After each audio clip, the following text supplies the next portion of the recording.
At the time of this filming, retired Army nurse Vera Shoemaker, or Shooey, is close to her 93rd birthday. You might not know it from seeing her on the driving range, but she's had several graft and balloon procedures in her left leg, and not all were successful. It started in 2015. What sort of symptoms did you have when you came in the first time? The first time I was at the bowling alley. I had just thrown a strike for one thing and sat down and had this pain right behind my leg. Uh-huh. And Carol said to me, "What's the matter?" I said, "I don't know. I just have this awful pain right behind my knee." And we thought it was my knee. And I said, "No, it's behind my knee." So one of the fellas ran and got an ice bag, and they put an ice bag on.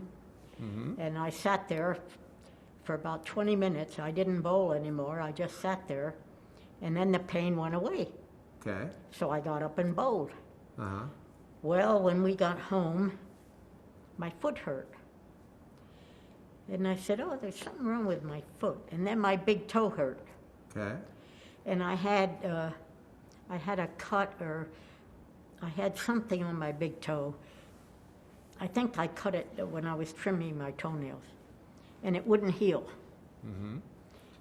I don't remember exactly, but I went to the podiatrist. I said, "Something's wrong with my big toe." And he said, "Oh, well, we'll just take the nail off." I said, "Well, there's nothing wrong with my nail." He said, "Well, it's not healing, so we'll take the nail off." So we took the nail off. Well, then it was worse. It wouldn't heal. And then I saw another doctor. Who was it? Maybe it was the PCP. And I forget who it was, said, "You need to go to vascular surgery." A friend of mine who was also in medical field. "Shooey, you better go to the vascular department and see what's going on with your leg." And that's when I came in and saw Dr. Glebova. And she just looked at me and she said, "You are very lucky that you have not lost your leg." I said, "What?" She scared me. And she said, "We're going to take care of this right now. You need to go to surgery." The first vein graft lasted only a few months before clotting. The pain in her leg and foot was horrible. Then came a plastic graft. And then you did okay for a while. But then in December of 2018, that bypass clotted off again. You had more problems with your circulation, and that time they brought you in and gave you some anticoagulation, and they thought that your foot circulation was such that you could get by without the bypass, and that's sort of where you've been since. Does that... Well, they put a Gore-Tex tube from my the femoral artery graft to my anterior tibial artery. Yep, that's right. And that lasted 3 years. Yes. And then I had an ultrasound done, and Becky said, "Oh, Shooey, I'm sorry, but there's something wrong." She called Dr. Wallauer. Glebova was gone, Dr. Glebova. And they said, "You only have 56% circulation in your left leg." I said, "How could that be? I've been doing fine." And she said, well, she showed it to me on the ultrasound. Yeah. And so Dr. Wallauer put me on Xarelto. I mean, obviously, a typical patient thinks they're going to come in, well, they have a problem, we're going to take care of it, and that'll be that. What do you think about having so many procedures? You came in the hospital a lot, and you obviously had pain in your leg and foot. You're a retired nurse, so what's your opinion about all that? You know, my circumstances were a little different being a nurse. An ordinary layperson probably would really be questioning and upset. And being a nurse, I thought, well, you know, this is happening. It's not Dr. Glebova's fault that my body is rejecting these things and clotting off. Something's wrong with me, you know. Now, having had all this trouble with your leg, are you worried it's going to happen again? That you're going to suddenly Yes. have the same problem? Yes, I do worry about it clotting again, yes. But I think, where is it going to clot? The Gore-Tex tube's still there, Right, and that's all shut down, so Right. where is it going to clot? right.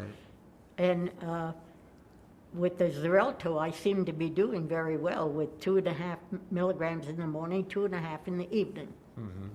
And that seems to be working, although after all this surgery, my balance is not good. I see, It has affected my left leg. I see. So what is your function now compared to when you had your first operation? You know, because when you saw you last, you were bowling and you were I'm getting still around. bowling, Okay. except they shut down the bowling alley Right, now. right, because of the pandemic. But I'm on 2 bowling leagues. Okay, I'm golfing, and except I have to be very, very careful. I have to ride a cart. I can't walk now okay, to play golf. And they have, Carol always takes my arm to walk up onto the green because of my balance. yeah. And that's frustrating. So you would say the one thing that you've definitely noticed from all these procedures over time is it's affected your balance. It has affected, definitely has affected my balance. Okay. And healing. Uh-huh. I tore my leg up in the garage. I came in right away to see Dr. Wallauer because he said, be careful you don't cut your leg or your toes because they might not heal. Right. Well, it's healing. It's healing pretty well. It's taking a while, but it's healing. Right. And, but I have days when we call it my wobbly days. Some days I'm just very wobbly with this left leg. And then the next day I'm better again. It's the strangest thing. It comes and goes. Huh. Okay. That's the disappointing part. Uh-huh. And But I feel very fortunate, though. I'm walking. I have a leg. right. I didn't have to have my leg removed, and I just feel like I'm a very fortunate person to have had all this surgery, and I'm still walking and going and doing things. When you were having the operations, I assume that there was conversations that if things didn't go well, you might lose your leg. Did people talk to you about that and About what? about potentially losing your leg if they couldn't fix your circulation? Oh, Was there Dr. conversations about that during Dr. this Gabova time? said, it's a good thing you came in now. She said, if you had waited any longer, you would have lost your leg. And I said, well, I knew there was something wrong, definitely wrong, and so that's why I'm here. My toe won't heal. So something's wrong with my circulation. She said, you're right. It's definitely something wrong with your circulation. And I told her about the pain behind my knee. She said it was the popliteal artery, I think, Uh-huh. that clotted off. I see. Yeah. Were there other times where you were really scared going through these multiple procedures and having things fail? Well, because, you know, as I a nurse, was- you sort of know what's going on. I right? was nervous about how the procedures would turn out, yes. Being a nurse anesthetist, I'd seen a lot of this in surgery, you know, and I thought, well, it is what it is. I have to take my chances and hope everything works out. But I was frustrated at times and antsy, nervous. Am I going to be able to bowl? Am I going to be able to play golf? Am I going to be able to walk? These things all went through my head. Right. But I was determined. I am a very determined person. And I was determined I would get back to the golf course. It took me several years to get back to the golf course. But I kept bowling. I did go bowling. I mean, I would sit down, get up, throw the ball, sit down. But I did bowl. But what do you think we should know about it from your side of it? Well, I think that you should proceed with whatever the surgeon, when you have this problem and it keeps going from one thing to another, the surgeon knows better than you do as a patient. They explain everything to you, but I think you should always have hope. You should always have hope. It'll get better.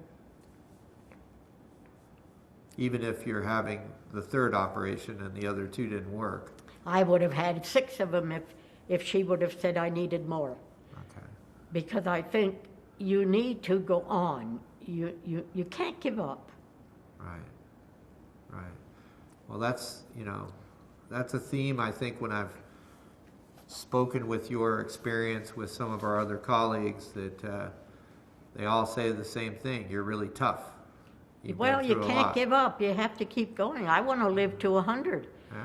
And if I could live to 100, I want to be able to play golf, and I want to be able to bowl. Right. I want to be able to walk. I may not be able to do all that, but I'm hoping I can. And without hope, what do you have?